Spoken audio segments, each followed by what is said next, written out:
पूरा लोकल।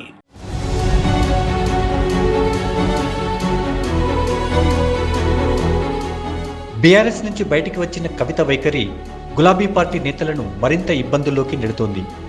ఆమె ఇప్పుడు తన తండ్రి కేసీఆర్కే సవాల్ విసురుతున్నారు. ఆమె వేసే ఒక్కో ప్రశ్నకు కేసీఆర్ కూడా సమాధానం ఇవ్వలేని పరిస్థితి ఏర్పడింది. ఇక మిగిలిన బీఆర్ఎస్ నేతల గురించి చెప్పాల్సిన పని లేదు. వరుసగా జిల్లాల పర్యటన చేస్తూ బీఆర్ఎస్పై మండిపడుతున్న కవిత చివరకు శాసనమండలిలో తన చివరి ప్రసంగాన్ని కూడా బీఆర్ఎస్ను విమర్శించడానికి ఉపయోగించుకున్నారు. తన ఇప్పటి పరిస్థితికి ఒక రకంగా కేసీఆరే కారణమని కవిత అనడం బీఆర్ఎస్ నేతలకు మింగుడుపడని విషయమే అని చెప్పొచ్చు.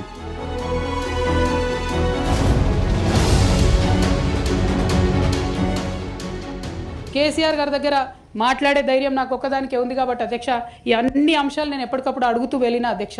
సరే, పర్సనల్గా వారు నాకు తండ్రి పార్టీ అధ్యక్షులు, ఒక రెండు విషయాలు చేసినా ఒక రెండు విషయాలు చేయకపోయినా నడుస్తుంటుంది పార్టీ అన్నప్పుడు, ఇంత పెద్ద వ్యవస్థ ఉంటే అనుకోవచ్చు అధ్యక్ష.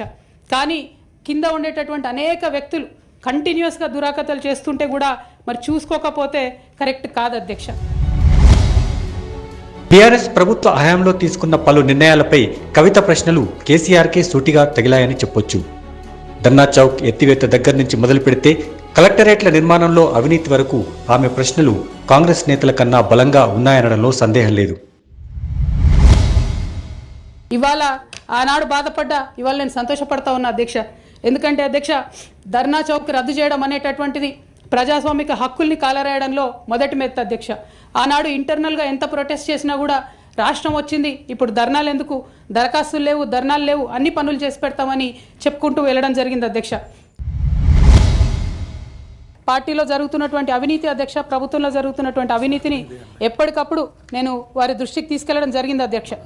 అమరజ్యోతి నుంచి మొదలు పెట్టుకుంటే అధ్యక్ష, అంబేద్కర్ విగ్రహం దగ్గర నుంచి మొదలు పెట్టుకుంటే అధ్యక్ష, సెక్రటేరియట్ నుంచి మొదలు పెట్టుకుంటే అధ్యక్ష, కలెక్టరేట్లలో కూడా తీరని అవినీతి జరిగిన మాట ముమ్మాటికి వాస్తవం అధ్యక్ష. దీనికి పెద్ద ఉదాహరణలు సిద్దిపేట, సిరిసిల్లలో కట్టినటువంటి కలెక్టరేట్లు రెండు వచ్చినటువంటి మొదటి వర్షానికే రెండు కూడా మునిగిపోయినాయి అధ్యక్ష. ఆ విజువల్స్ అందరం కూడా మనం చూడడం జరిగింది. ఇక సిద్దిపేటలో, సిరిసిల్లలో కట్టిన కలెక్టరేట్లకే దిక్కు లేకపోతే మొత్తం రాష్ట్రంలో కట్టినటువంటి అన్ని బిల్డింగ్లు ఎట్లుంటాయన్న విషయాన్ని కూడా ఒకసారి తెలంగాణ ప్రజలు ఆలోచించుకోవాలి అధ్యక్ష. ఉద్యమకారుల విషయంలో తీరని నిర్లక్ష్యం గురైంది అధ్యక్ష. అనేక సందర్భాల్లో నేను పార్టీ నాయకులని, పెద్ద నాయకులను కూడా అనేక సందర్భాల్లో అడిగిన అధ్యక్ష. వేరే విధంగా సహకరించకపోతే, వేరే విధంగా వాళ్ళకి హెల్ప్ చేయలేకపోతే కనీసం సీఎం రిలీఫ్ ఫండ్ కింద మనిషికి 10 లక్షలు ఇద్దాం, ఎక్కడోళ్ళు అక్కడ సెటిల్ అయిపోతారు అధ్యక్ష అని కూడా అడిగినాం అధ్యక్ష. అది కూడా చేయలేదు. 43 లక్షల మందికి పెన్షన్లు ఇస్తున్నామని గర్వంగా మనం చెప్పుకుంటున్నాం. ఉద్యమకారులు కాన్స్టిట్యున్సీకి 1000 మంది కూడా ఉండరు. ఆ 1000 మందిని పట్టుకుంటే ఇంకో 1,00,000 మందికి ఎక్కువైతుంది. వాళ్ళకు పెన్షన్ ఇస్తే లాగా ఉంటుంది, గౌరవంగా ఉంటుందని అనేక సందర్భాల్లో చెప్పినాం అధ్యక్ష.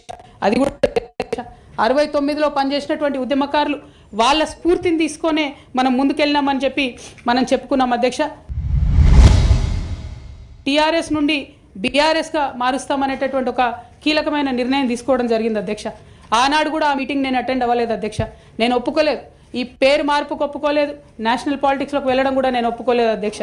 అంటే ఒక మాట అధ్యక్ష, ఇట్లాంటి హౌస్లో చెప్పొచ్చో లేదో కానీ తెలంగాణలో ఏం పీక్ కట్టలు కట్టినామని నేషనల్కి పోయి చేస్తాం అధ్యక్ష. మనం ఎన్ని పనులు మిగిలినాయి అధ్యక్ష తెలంగాణలో చేయాల్సినాయి? 2 పెద్ద రివర్స్లో, ఒక పక్క గోదావరి, ఇంకో పక్క కృష్ణ, 1,89,000 కోట్లు ఖర్చు పెట్టినాం అధ్యక్ష. కవిత మొత్తం మీద బీఆర్ఎస్కు ఎంత నష్టం చేయాలో అంతగా నష్టం చేసుకుంటూ వెళ్తున్నారు. ఇది కాంగ్రెస్కు కలిసి వస్తోందని చెప్పొచ్చు. కానీ బీఆర్ఎస్కు, ముఖ్యంగా కేసీఆర్కు ఇబ్బందికరంగా మారింది. ఆయన ఎప్పటిలాగే మౌనంగా ఉన్నప్పటికీ ప్రజల్లోకి బీఆర్ఎస్కు ప్రతికూల సంకేతాలు వెళ్తున్నాయనే చెప్పొచ్చు.